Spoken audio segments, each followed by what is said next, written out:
Hey guys, and welcome to the Working Money Channel. In a video I did yesterday, I talked a little bit about the Ripple SEC lawsuit, and even if Ripple did win the lawsuit, the SEC is likely to appeal. And so, we were kind of hypothesizing on what could happen in that interim, right? Would Ripple be able to, conduct business in the United States? We had James K. Filan and Jeremy Hogan weighing in on that possibility. We talked a little bit about XRP and the fact that we could see a price burst. So if you guys didn't catch that video, I will link it up here in the top right-hand corner. It does look like this. David Schwartz did also respond to that tweet thread. So I have the original tweet thread up here. If Ripple gets outright victory in this lawsuit and the SEC appeals to appellate court, what happens in the interim? Does Ripple have a green light to operate in the US until a final decision is made?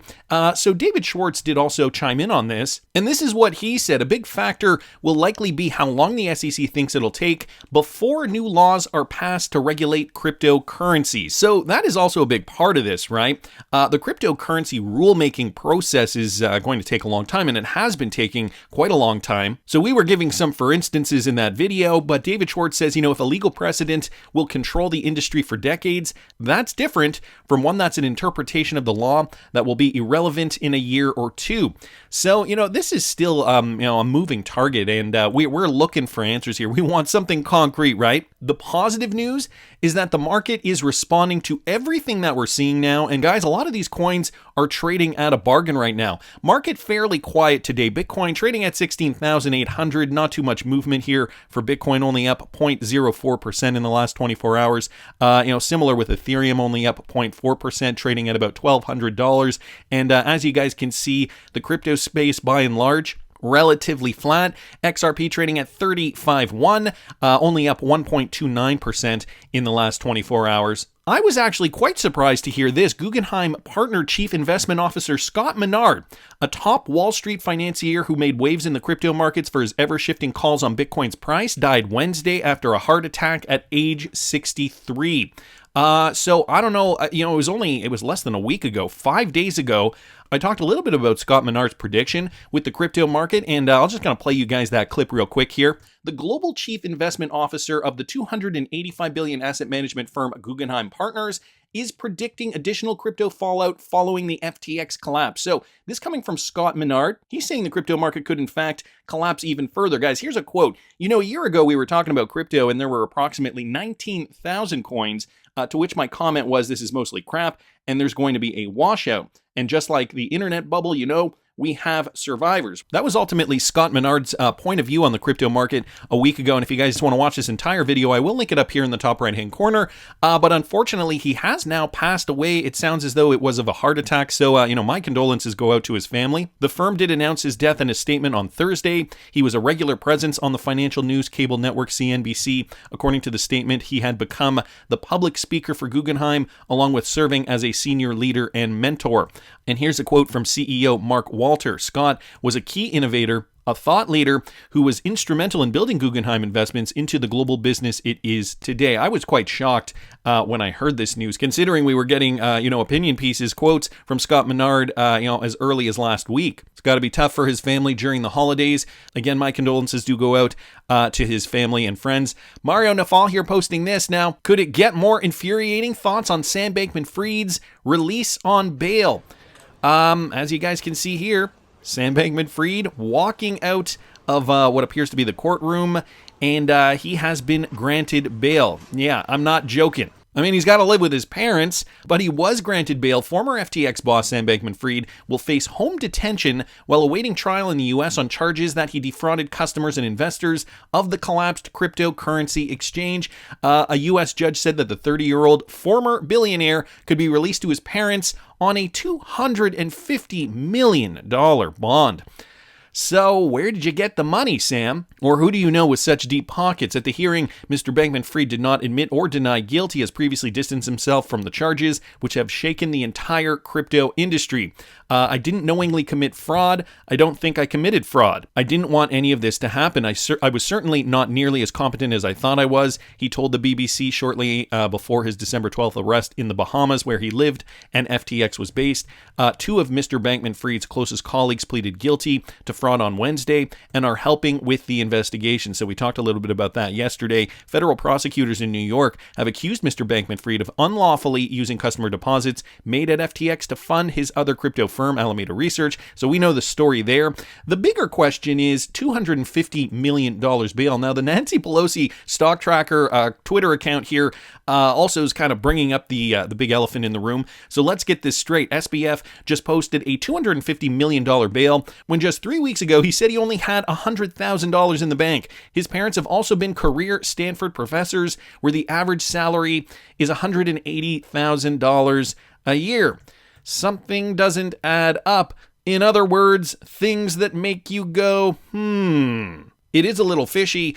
Stuart Alderati also commenting on the FTX story. I mean, considering, part of the story is us wondering where all this money went. The SEC admits that FTX customer assets were used to bail out BlockFi. So an admission from the SEC, were those customers' assets funneled to the SEC to make payments on the $100 million SEC BlockFi settlement? Did the SEC bother to conduct any due diligence on the source of those funds? So it is quite curious. I mean, things are not adding up. And, this just opens, this is terrible because this just opens them up to more questions, right? It is definitely going to be an interesting lawsuit, to say the least.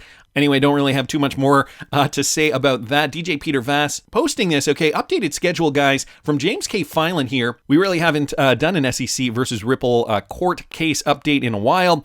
So, guys, here are some of the latest dates. The scheduling updates come as both parties requested an extension to file Daubert motions publicly on Tuesday. Notably, today is December 22nd, which was yesterday. Both parties will file omnibus motions to seal materials relating to motions for summary judgment. The court also expects both parties to file redactions to the materials above simultaneously. Then looking into 2023, the court has set January 4th as the deadline for third parties to request to seal materials relating to summary judgment motions. Failure to do so by the set deadline means that these parties have, in fact, waived their rights. On January the 9th, the court expects both parties to file responses to the omnibus motions filed on December the 22nd. Per their request on Tuesday, both parties will publicly file Daubert motions to exclude expert testimony on January the 13th. Finally, on the 18th, guys, the court expects all parties to file responses to the third-party motions to seal materials related to summary judgment. So just a bit of an updated list here, guys, if you are following the SEC lawsuit. I know many of us are. So wanted to thank DJ Peter Vass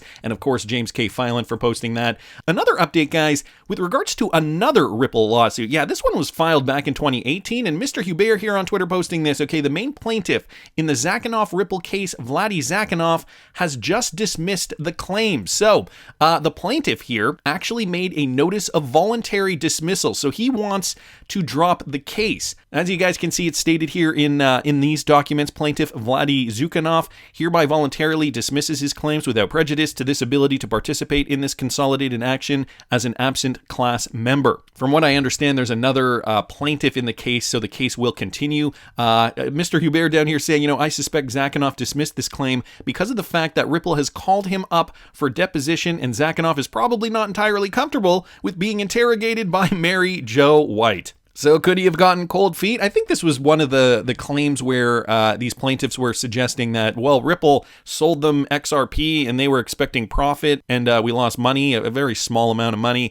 and so they took them to court. I mean, Ripple has been sued a few times for petty reasons, and I feel like these plaintiffs think they can get an easy ride here or something like that, get some easy money out of a multi-billion-dollar company. Anyway, not going to be easy. We know firsthand now, Ripple's defense team is top notch. So just the latest with regards to this particular case. Thanks so much to Mr. Hubert here on Twitter for posting that. And I mean, despite all the negative crypto news, we're at least continuing to see Ripple partners thrive in their environment. This one coming from Ripple partner Finastra, guys. They were just awarded the top designation for their leading ability to help financial institutions modernize their payment infrastructure. No doubt with the help of new technologies like DLT technology integrating RippleNet, for example. So Finastra today announced that Finastra Global Pay Plus has been named best in class Through this organization here, the report compares leading payment vendors' offerings and strategies, recognizing specific vendors for their strengths in critical areas to help financial institutions select new technology partners. Erica Bowman, the Director of Commercial Banking and Payments Practice at 8 Novarica, she said this: selecting a technology partner or partners to assist on a payments modernization journey is an important decision for financial institutions. Understanding the vendor options in the market is a key step to this process, and Finastra has a global presence and reputation in the payments landscape with modern technology that clients receive well. As such, and based on our in-depth evaluation across numerous factors, we've recognized Finastra Global Pay Plus as a best-in-class solution available in the market. Boom goes the dynamite. Payments specifically have been modernized through this particular Finastra solution. Staying on the cutting edge of technology, of course, cross-border payments, one of Ripple's specialties. And since, Finastra is a Ripple partner, it is no surprise to me that they are, winning these types of awards. So great news there coming from Ripple partner Finastra. We've also got this, guys, from the Wrath of Kahneman, okay? We know Palau is working with Ripple to create a national stablecoin. Well, they just mentioned it in this most recent report. Of particular interest is the Digital Residency Act, which has attracted crypto luminaries like CZ or Changpeng Zhao and Vitalik Buterin.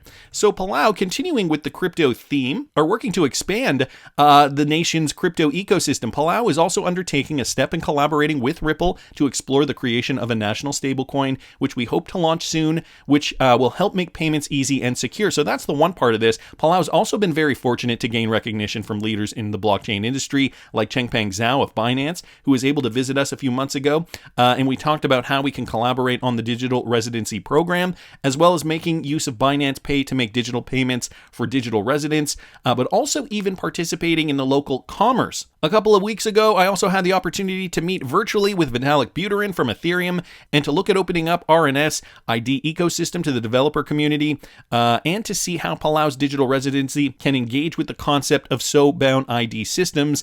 This is a new world for Palau, so we're seeing Palau really kind of come into their own and modernize to a degree that I don't think a lot of island nations are doing at this moment in time.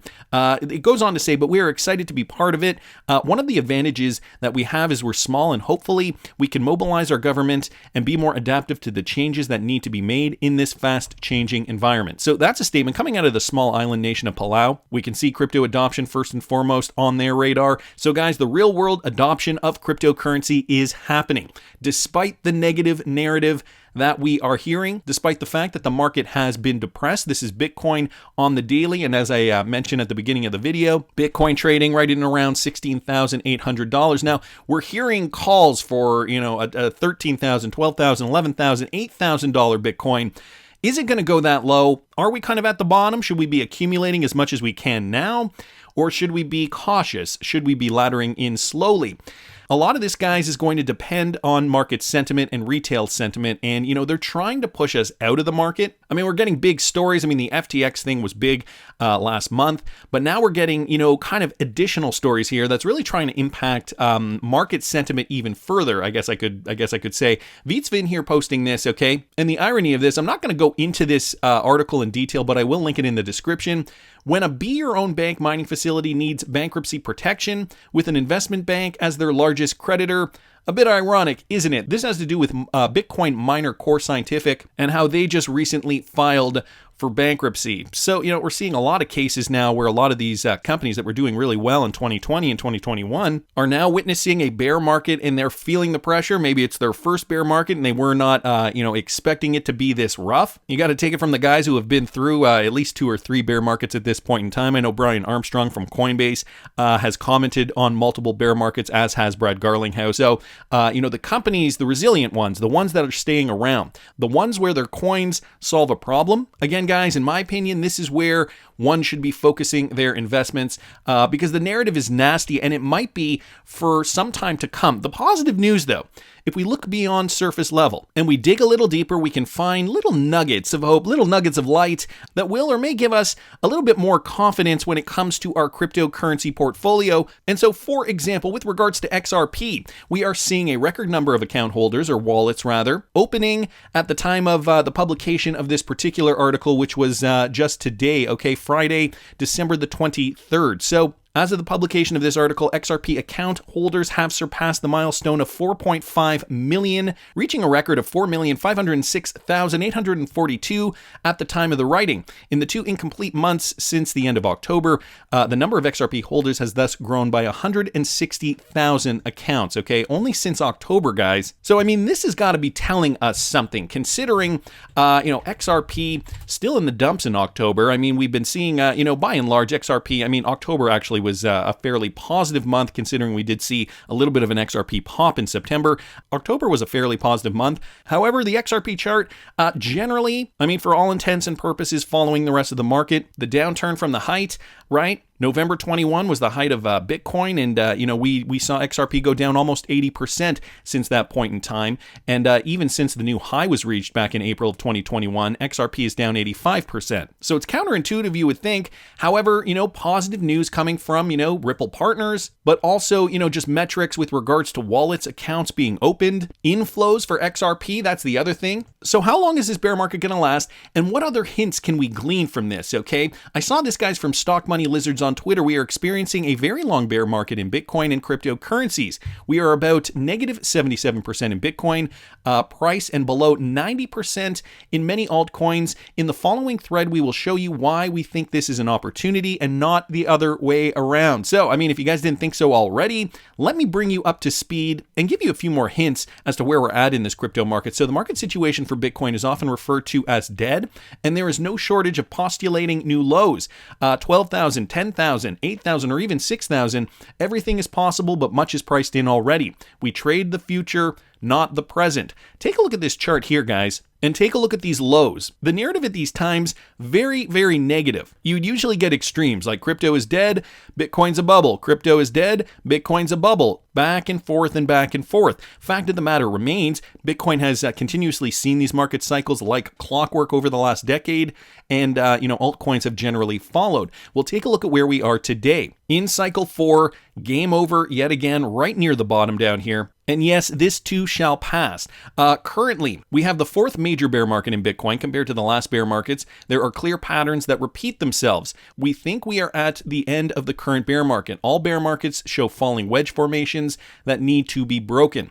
So, just looking at the falling wedge formation, Bitcoin on the weekly, 2011, comparing that to 2015, comparing that to 2019, all very similar patterns. And here we are now, guys, in 2020, the same kind of pattern. We just need to break out of that. Another indication that we may have actually witnessed the market bottom already. In fact, there is always a so-called washout phase at the end, and we talked a little bit about that washout phase 5 days ago when Scott Menard mentioned it in an interview. This is when many investors, most likely retail investors, leave the market. This is the last phase before the accumulation phase of Bitcoin begins. So the final washout, guys, we could in fact already be there. Again, this is the chart from 2020, just comparing it to former cycles that we have witnessed in the past. Overall, the current bear market is marked by the post-beer flu era, inflation, recession, increasing interest rates. So the narrative is as such. This time it's different because of all these other factors.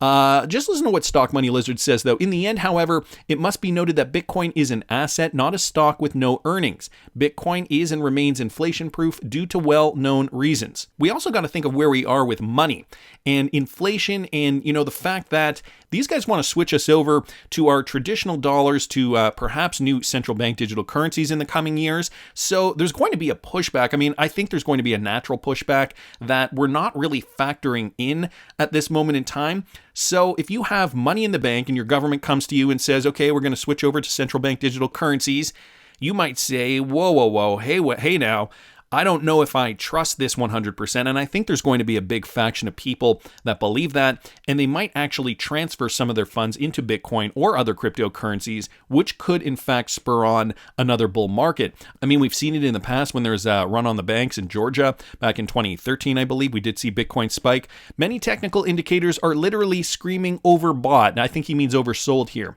This is from the Marco Analyze. Always a good sign to enter a strong hold position. Note we are not talking about short-term trading here. Continuing on down here, the history of Bitcoin is lined with crash and so-called black swan events. Okay, so bringing in some black swan concepts as well, especially the crypto exchanges play a special role here. FTX was and is such an event, but one thing is for sure, Bitcoin will recover. Now, this is an interesting chart because it does show you black swan events today and black swan events in the past. Now, take a look at this, guys. FTX, kind of the biggest black swan event we've seen in recent history.